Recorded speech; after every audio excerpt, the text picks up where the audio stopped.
Makikita ninyo kung bakit ginagawa. Pangharas na lang yan. Nako. Talagang gusto nilang pababain yung willingness Oho. ng mga tao hanggat maaari pahihirapan ka para ganon. ikaw ay bumitaw na doon sa iyong ginawa. Tatakutin ka. Oho. At kung hindi man ikaw, pati pamilya mo, pupuntahan nila. Hahanapan ka ng butas. Dito makikita mo, ba't yung ginagawa yan? Alam mo kung nagsisinungaling itong mga taong ito, kagaya ng sinabi ko, Opo. malalaman natin eh. Lalong-lalo na, yung pa namang pinaka-head ng komite, napakagaling na investigador nun. Ay, yes po naman. Wala naman duda yan, Sen. Opo. Oo. Sa galing mo sa investigasyon, nagsasalita pa lang, alam mo, sinungaling na eh. Kasi wala namang ikang ebidensya eh. Paano kasi, peki yung notaryo eh. Bigla ko naawa tuloy kay Senator Bong Revilla. Parang siya lang kasi sumuko eh. Di ba? Sumuko siya doon. Yan tuloy, nakulong tuloy yung mama. Oo nga, pero yung pinakamalaki, wala daw dokumento o ebidensya Na na mag-uugnay sa kanya. Oho. Paano? Yung isang matapang na ex-marine na umugnay sa kanya, kinuwestiyon Yung notaryo. yung notaryo. Oho. Nakalimutan niya, humarap pala sa komite at buong giting na nagsalita. Ah.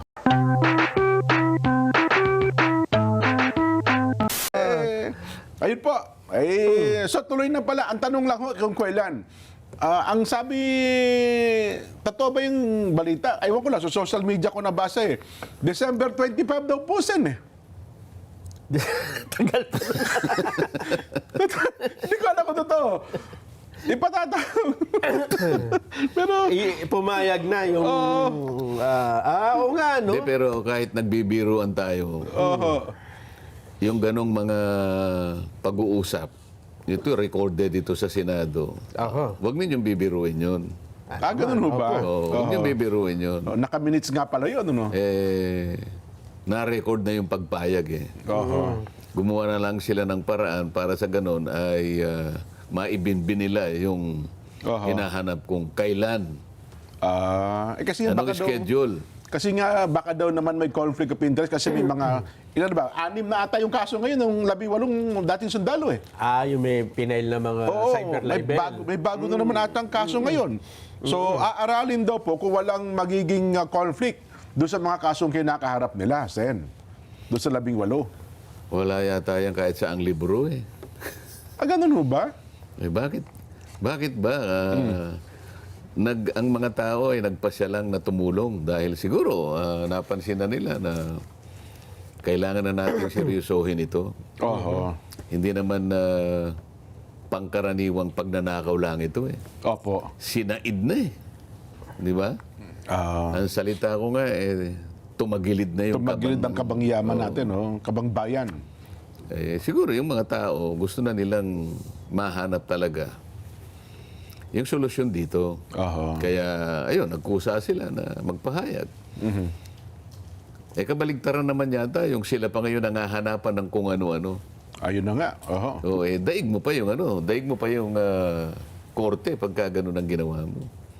Kasi sa korte, sisa sa atin lang yung kakayahan mo na tumestigo kapag ikaw ay nandun na at yung abogado mo nag-offer na ng testimony. Opo. Diba? Halimbawa, si Nelson, ang abogado mo, Jen, ano? Opo, yan. O tatanungin ka ng judge kasi, Ako. Your Honor, I am presenting my first witness for this case. Yan. Present him. Sabi ng Mr. Nelson Lubao, Mr. Jen Subarjaga. Opo. Ikaw ang abogado. Abogado, oo. Offer of testimony. Sabi ng Judge. Ng judge. Your Honor, si Mr. Jen Subarjaga po ay aking pinipresenta dahil siya po ay tetestigo na yung pagbibilihan po ng lupa Halimbawa, ako. ay hindi po ganun ang nangyari. Ayun. Ang ibig po sabihin, yung nakalagay po na halaga dyan, mali po yan. At pipresenta ko rin po yung dokumento Opo. ng bilihan. Sabi gano'n. Oho. O di tinitingnan ng judge yung ano kasi Yung importansya meron na na rin siyang sasabihin. kopya dun sa ano dun sa minarkahan na yun. Meron ng pre-marking kasi yun eh. So tinitingnan ng judge yung sinasabi mo. Attorney Lubao, Yes, Your Honor. are you referring to the contract dated December 31, kanya? Yan, opo. 1975. Kunwari, gano'n. Okay, ano? oho. Okay. Yes, Your Honor, precisely. Ano? But I cannot see the name of Jen Sapartaga. Mr. Jenso Barjaga in this document. Oho. He is not one of the parties. He is not even one of the witnesses. Oho. Oho. Meaning to say, he has nothing to do with this contract. He has no personal knowledge in So this contract. tinatanong pala nung judge yun. Tinitingnan So, pala. I don't think he can testify because he is going to violate the parole evidence rule. Oho. Sasagot yung isa, yes, Your Honor. Naunahan mo lang ako, I should have objected also. Nako, yung sa sabi ng pan abogado, Oh, hindi ka pwede ngayon. Abogado ng Yung kabila. depensa. Hindi ka pwede. Kasi stricto yung regulasyon eh. Wala ka namang kinalaman. Paano ka magte-testify? Hindi ka naman kasama doon sa pagkakagawa na sana man lang kung witness ka. Oho. Hindi ba? Opo. Ganon ang ibig ko sabihin. Ibig sabihin, Sen, ito ay hindi pwedeng gawin habang ino-offer pa lang. korte ka ba? Kung hindi pa korte. Ito pinag-uusapan lang natin itong mga tao gusto lang tumulong para sa ikahahanap ng mga bagay-bagay. Oho. Dahil merong isang tao riyan na sinabi niya, hanapin niya yung ebidensya. Sa bahay ka na wala yung hinahanap mo. Doon po sa may Kogyo po eh. May mga tao Bakit sa doon. Paranaque ka naghahanap? Talaga ba naghahanap ka? Mga ganun eh. Ang layo. O halimbawa, eto na naman, baligtad. Ikaw naman ang presenta ni ano? Ni ano? Ano yung offer mo ngayong araw na ito? Sabi ng judge. Opo. Sabi mo naman, Opo. Jen, ikaw mga abogado. Your Honor, I'm presenting Mr. Nelson Lubao as my first witness. Oho. Present him. Yan, oo. Di umupo ka na. Oho. Your Honor, what is the offer of testimony? Your Honor, I am presenting Mr. Lubao to testify on the letters Opo. sent by his wife as a piece of evidence. Oho. Oho. Sabi niya, Attorney Sabarjaga, when did you graduate as a lawyer? Sabi niya. Ba? 19 ano, sir? Because he cannot do that because this is privileged communication. Mga ganun-ganun ba? O kaya naman, what is he going to testify? Your Honor, Nelson Lubao is the physician who treated him several years ago. You cannot do that, Attorney Sabarjaga. That's covered by privileged communication. Hindi mo pwede si ano yan, The si Walat. physician and the Opo. client. Opo, yung Yung mga ganun ang binabawal. Pero yung kung gagawin mo, sisitahin mo yung... paano mo gagawin yun? Hindi pwede Yung ganun. pagharap niya. Ngayon, merong mga... May mga mahalata ng... Bakit... ba't kinakailangang usigin mo yung nagpipresenta? Na ito, hindi pangkaraniwang kaso ito dyan. Naman. May malalaki kasing taong involved dyan eh. Naku, hindi, ang sabi sir kasi, Sen, ito kasi mga ito, dishonorably discharged. May mga kaso ito ng pagsisinungaling. Oo, di ipakita mga mo ganun ngayon, ipakita mo sa pamagitan ng mga batas nating umiiral, pagka may mga kaso, hindi sila pwedeng mag-testify. Di ba? Oho. Kailangan meron. Kung meron, maring nagkakamali ako, maring baka hindi ko nabasa. Opo. Baka may bagong batas na. Di ipakita ninyo. Oho. O sangayon po sa mga rules of court ngayon na ginawa po, tatlong araw pa lang ang nakarara. May bago tayong bagong rules. Lahat po ng nademanda Oho. o ididemanda pa lang. Pati po yung kulay ng balat ay tinitingnan po ngayon. At kung meron ka pong, at pagka po yung ngipin nyo ay hindi kumpleto, hindi na po kayo pwedeng mag-testify ngayon. Bawal mag-witness yan. Masyado na pong mahigpit ngayon. Aha. O, edi. Kung ang kaso niya, Sen, syndicated, estapador po talaga yan. Talaga hong napatunayan ng korte na manloloko po yan eh. Oh, hindi ka muna. Pinag-uusapan natin yung sasabihin niya, hindi yung kanyang pagkatao. Ganun At saka pala. mo na lang, kaya nga susuriin ng judge eh. Ganun pala. Ibang kaso. Makikita pa rin naman kung yung sasabihin mo ay merong koneksyon doon sa pinag-uusapan. Oh. Eto pa, Sen. Ang karaniwan, pagka nagpapail ka ng complaint, siyempre meron kang affidavit, di ba? Oo. Meron kang sinumpang salaysay, pinapanotaryo mo yon. Siyempre.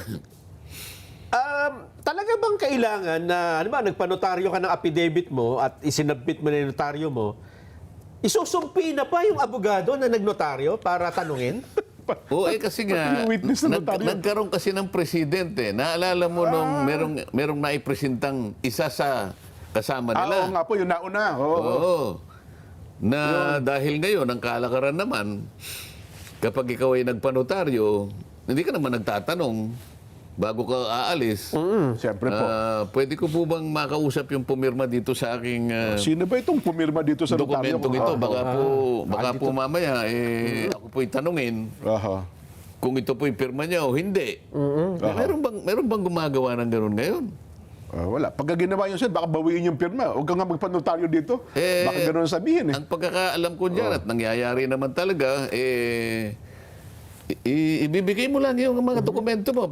Kung merong bintana ron, bigay mo sa kanya. Ayan, opo. Tapos maghintay ka sandali riyan. After 5 minutes, babalik sa'yo. Aha. Magkano ka mo ba? Bayaran mo. na po yun. O, yun oh. Hindi naman magtityaga yung taong nagpanotaryo. Teka muna, miss. Gusto ko lang pong malaman kung pwede po ba niyang pumirma siya uli rito para makita ko po kung pareho yung pirma niya. Wala ba lang ganon? Aha. Kaya sinasabi mo, nangyari dun sa isa. So, Tinakot nila, siya pang may kasalanan, pinalilitaw nila na siya ang pumirma sa sariling ninotaryo. Pati yung stamp na yon, hindi man lang nila malaman, hindi man lang nila pinalitaw, yung bang taong yan makakagawa ng stamp? Nakatulad nung stamp na ginagamit dyan. Paano nga? O ninakaw niya o hiniram niya? Yung pati yung dry seal ba na nahagilap niya yung dry seal para sa ganun yun ang i-press niya doon sa... Oo nga, oo. Ito puro imposible na ito eh. ibig sabihin nito, Sen, pagka may nag-file ng complaint uli at may affidavit, ito na susundin nila. Lagi ipapatawag yung abogadong nagnotaryo. Oo, hindi lamang yan. Sa korte siguro, bago kayo makapag-file ng complaint, kasi ano yun verified complaint. Hindi tatanggapin ng korte yan pag hindi notaryado. Kasi pag sinabi mong verified, meron kang verification doon at tinunotaryo. Yung judge pa, patatawag ba yung executive judge, siyempre, Check kung totoong notaryo ngayon. Walang ganun. Walang ganun. So, mas ano pa sila sa korte. Oo nga, mas mahigpit nga doon. So, bagong rules na ito, Nelson. Mukhang gumagawa ng bagong rules. Etong masaklap, etong matindi, Sen. Pakinggan mo ito. Humarap yung nagnotaryo. Pinatunayan, abogado po ako. Ayun. Ako pong nagnotaryo niyan. Yan. Wala nang Maitanong. may pipintas eh. Ang nangyari, teka muna, pati nga nung notaryo, may witness dito pumirma. Isumpi na yung witness sa notaryo. Pati yung nag-witness. Ano ba? Ganun ba talaga yun, Sen? Wala na. Hindi ganun yun. Makikita ninyo kung bakit ginagawa. Pangharas na lang yan. Nako. Talagang gusto nilang pababain yung willingness ng mga tao hanggat maaari pahihirapan ka para ganon. ikaw ay bumitaw na doon sa iyong ginawa. Tatakutin ka. At kung hindi man ikaw, pati pamilya mo, pupuntahan nila. Hahanapan ka ng butas. Dito makikita mo, ba't yung ginagawa yan? Alam mo kung nagsisinungaling itong mga taong ito, kagaya ng sinabi ko, Opo. malalaman natin eh. Lalong-lalo na, yung pa namang pinaka-head ng komite, napakagaling na investigador nun. Ay, yes po naman. Wala naman duda yan, Sen. Opo. Oo. sa galing mo sa investigasyon, nagsasalita pa lang, alam mo, sinungaling na eh. Ay, totoo po yun. Yung linyado ng salitaan pa lang, Sen. Doon mo sila ngayon doon mo sila ngayon Nahuli. gisain. Hindi ba? May remedyo naman eh. May mga paraan naman eh. May nakukontempt sila. Nakukulong sila. Kung halimbawa sinungaling, doon mo palilitawin na sinungaling. Kung halimbawa, estapador siya, doon mo ipakikita na estapador siya. Kasi kapag ipinasok mo siya doon, look out mo na yun dyan, ikaw ang abogado Siyempre po, totoo naman yun. Estapador yung ano mo, Yung mawawala kliyente mo. ng credibilidad yung kanyang testimony. Gustong-gusto ngayon ng kalaban. Ay, opo. Kaya nung ipinasok mo si Nelson, dahil kilala niya, ngingiti-ngiti, hindi nga niya inobjekan eh. Dahil, bababa yung kalidad ng kanyang testimony. Ganun lang yun eh. Kung sa tingin niya, vital witness, ba, sa akin to, ano ito? Kasi kakilala. Ay, sabi niya, pabayaan mo. Sige, pasok mo yan. Kung pwede nga niyang bigyan pa ng siguro ang incentive yung kalaban. Sige pare, kumuha ka pa ng ganyang kamukha niya. Yari tayo niya, ganda niyan. Para dumami yung yung testigo mo. Hindi naman kasi parami yan ng testigo to eh. Kung hindi, paigtingan nung mga kanilang pahayag. Ayun. Alinman sa kanila ang makapagpahayag talaga na merong kaganapan talaga. At saka makikita mo hindi mo makakaya na anong tawag dito? Pasubalian. Pasubalian yung kanyang mga sinasabi at magiging matatag. Kagaya nung humarap si Gutesa. Ay, opo. Oo, yan. Ilan ang nagtanong. Sinagot niya lahat. At walang Hanggang sa sila nang naubusan ng itatanong. Minsan nakikita ko si Gutesa, humihikab na lang eh. Sa tagal eh. Kasi kabisado niya. Alam niya. Sa tagal eh. Pagkatapos sasabihin nila, walang kahit anong ebidensyang magkukonekta doon sa taong pinakamalaking isda. Ayun. Nung lumabas yung testigo. Ha? Nung lumabas yung connection. Anong connection? Yung nagsasalit, nagtuturo. Ito na po yung connection. Kaya nga diniscredit niya, di ba? Ayun niya. Para sa gano'n, sasabihin, paano mo madidiscredit yun? Sa pamamagitan ng notaryo. Kahit ano pang sabihin mo sa notaryo, pumasok, sumumpa sa iyo eh. Pinagtatanong ninyo, wala na nga kayong maitanong eh. Sinagot niya kayo lahat. Matibay ang kanyang pahayag. Walang pasubali. Pagkatapos sasabihin mo, walang ebidensya na magkukonekta. Napakabagsik ng testimony niya. Nakita ko po yung maleta. Kasama po ako nag-deliver sa ganito pong address. Ay, siguro. Yun, alam, nalaman yung detalye ng bagay niya, kung ano nga yung mga diniliber, yung nakapaloob doon. Pero tama kayo doon sa para hanapan pa siya kung ano-ano mga bagay, yung notaryo, yung witness sa notaryo, at kung ano-ano pa man. Naging academic na nga yun eh. Harassment na lang yun, ano? Dahil sumumpa nga siya sa harap mo eh. Binasa niya ang kanyang testimony. Pagkatapos humarap siya sa inyong lahat, pinagtatanong ninyo hanggang kayo ang naubusan ng itatanong. Ano ibig sabihin nun? Baliwala yun? Hindi. Recorded yun eh. Taka nagtataka ako, Sen, nung nag-file ng affidavit itong mga dating sundalo, ang sinumpi na ay yung mga sundalo. Hindi yung mga inaakusahan nila. Di ba karaniwan pag kami nirereklamo ka, ito po yung mga nagnakaw yan, ay papatawag yung mga pinangalanan mo, hindi ikaw. Kasi nandun ka na nga, hindi ba? Halatang halata yan eh. Hindi pinansin ng ombudsman. Ayaw tanggapin sa Blue Ribbon. Pagkatapos, inuusig sila ng NBI. Kahit bata naman, maintindihan kung ba't ginagawa na yun eh. Tanungin mo yung 2 taon na bata, alam niya. Hindi, inaalam lang daw, Sen, kung talagang totoo nga. Kasi ang gusto din na ata ng NBI Ano? Ulitin mo nga. ang gusto lang din po atang malaman ng NBI, Sen, ay yung katotohanan ng kanilang statement. Gusto niya nga isa-isa, bawat kwarto, mag-usap po. Ito bang sinabi niyo dito ay individual, hindi joint, kabuuan. Tanungin mo yung grade 6 na pupil. Opo. Naniniwala ka ba? Tanungin mo yung grade 6. Alam mo kung ano isasagot niya? Ayan. Tell it to the Marines. Ayun.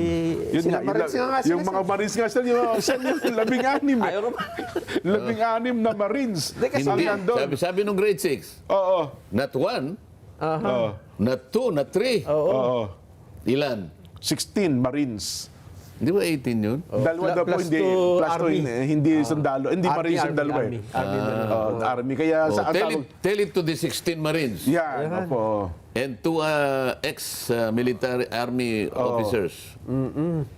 Ayun. Ano, mapapaniwala pa ba nila ang taong bayan sa ganyan?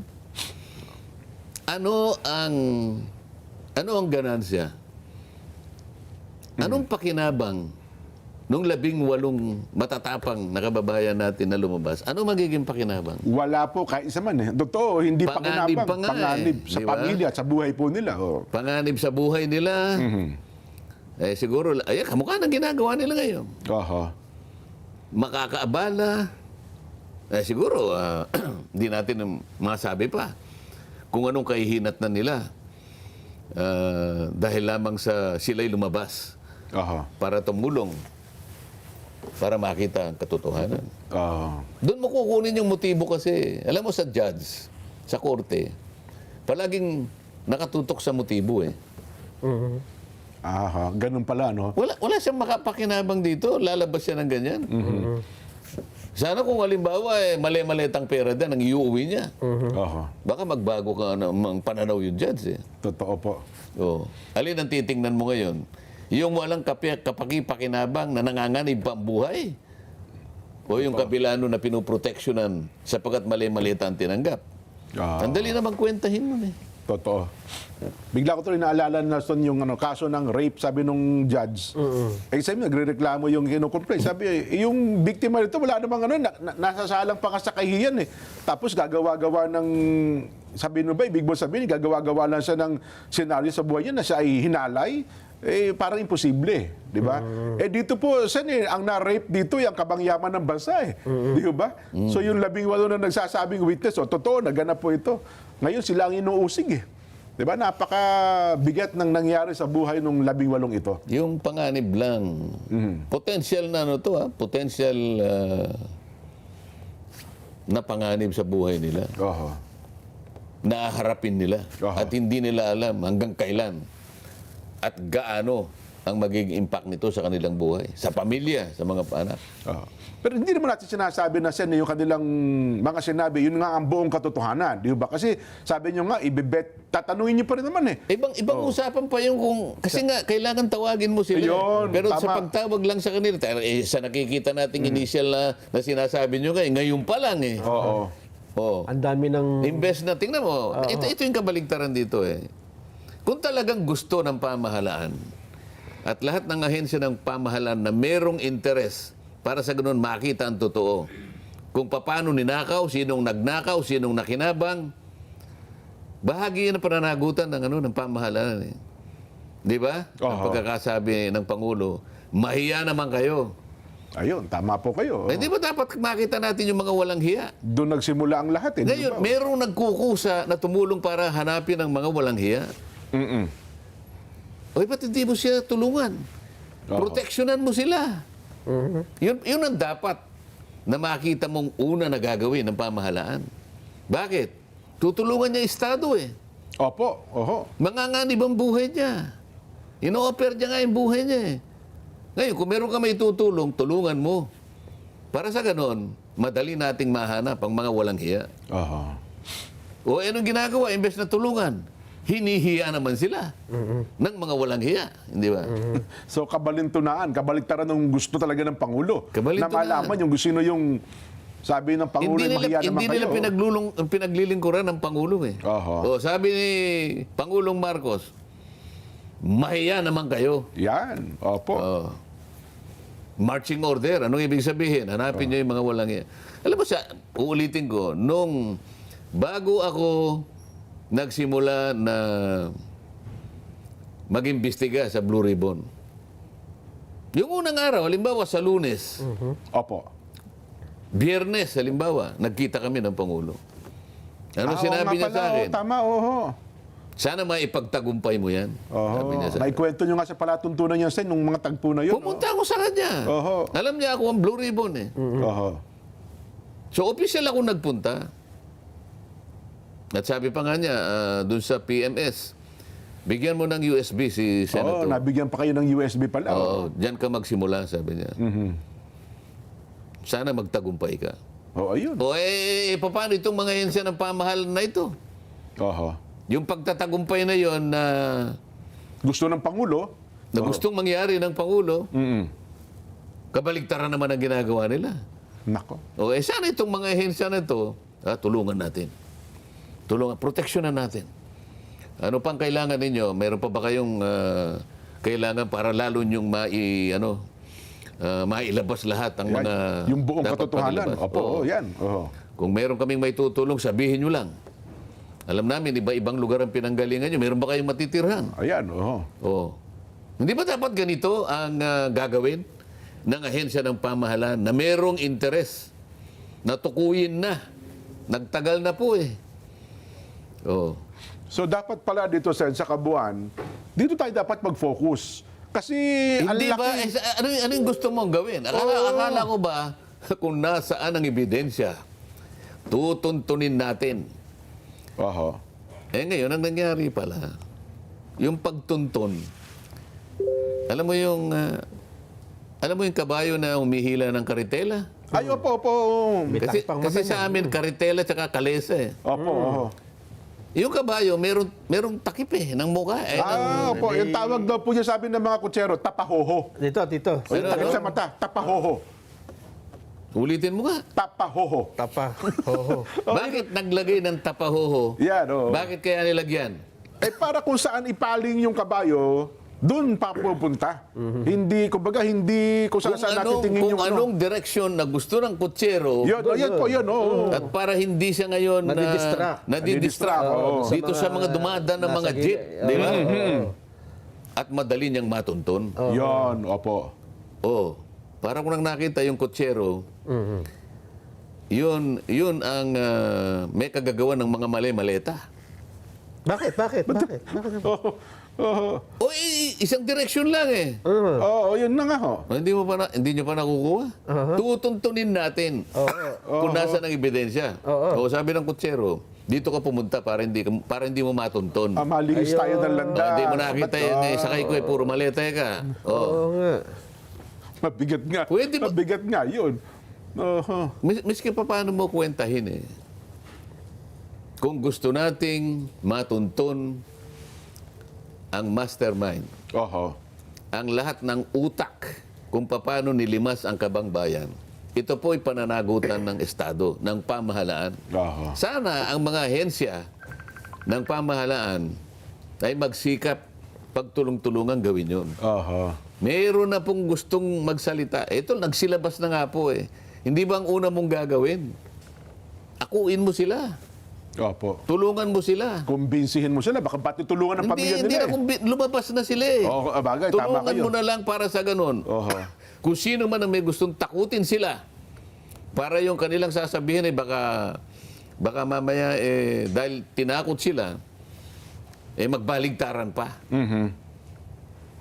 O imbes na ganun ang gusto ng gobyerno eh. Yung mga ahensya naman kabaligtaran ang ginagawa. Oh, mali nga yun. Dapat nga, ang mga kasama niyo pa sa Senado ay magkatulungan kasi yun ang gusto talaga ng Pangulong tuntunin eh. No, Di ba? gumawa sila ng partial report. At ang gusto pa nung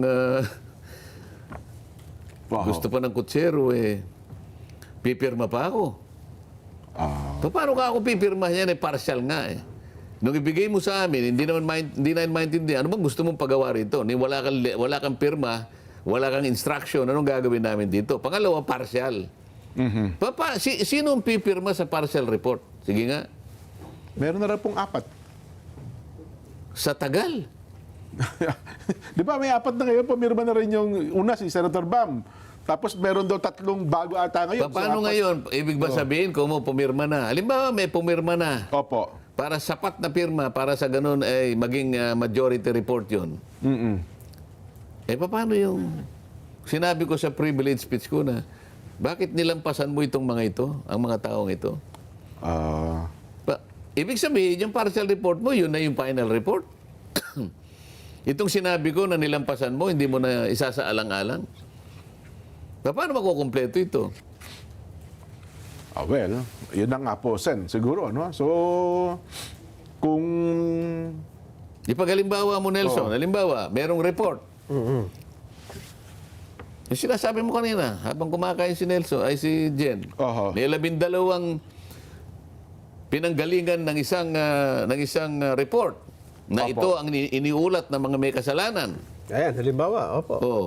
Ano yung sinasabi mo kanina? Ang nabanggit dun sa report, Sen, ay, yun nga, 12 tao. Oh, isang Isa lang, oh. Pero sa report mo, isa lang ang... Ba't isa lang ang Nakakulong. kakasuhan, ang kukulong? Parang yung kaso ni Senator, Senator Bong Revilla. Kasi doon sa kaso ni Senator Bong Revilla, 12 yung mga nabanggit na pangalan doon eh. 12 nga. Bukod sa kay Senator Bong Revilla, ang dami nabanggit doon. Pero ang nakulong, ngayon, Isa lang. si Senator Bong Revilla lang. Samantalang iisa. Nasaan yung 11? Iisa ang Isa yung pinagkunan. pinagbatayan nung complaint eh. Kaya nga. Di ba? Nga pala, no? Ibig Paano sabihin- nga pala nangyari yun? Paano mo ngayon pipirmahan yun? Napili lang pala. So pinipili lang nila kung sino yung gusto nilang ikulong. 12 yung kamo nga eh. Uy, paano yung nagturo doon sa pinakamalaki? Wala naman doon sa 12. Anong gagawin mo? Ay, kasi wala namang ikang ebidensya eh. Paano kasi peki yung notaryo eh. Bigla ko naawa tuloy kay Senator Bong Revilla eh. Parang siya lang kasi sumuko eh. Di ba? Sumuko sa to. Yan tuloy, nakulong tuloy yung mama. Oo nga, pero yung pinakamalaki, wala daw dokumento o ebidensya Na mag-uugnay sa kanya. Oho. Paano yung isang matapang na ex-marine na umugnay sa kanya, kinuwestiyon Yung notaryo. yung notaryo. Nakalimutan niya, humarap pala sa komite at buong giting na nagsalita, Nanumpa. nanumpa. Nagpatunay. Nawala na sila ng itatanong. Ibig sabihin, walang kwenta yung kanya sinabi. At bumabase ka sa notaryo. Walang kwenta po para sa kanila, Sen.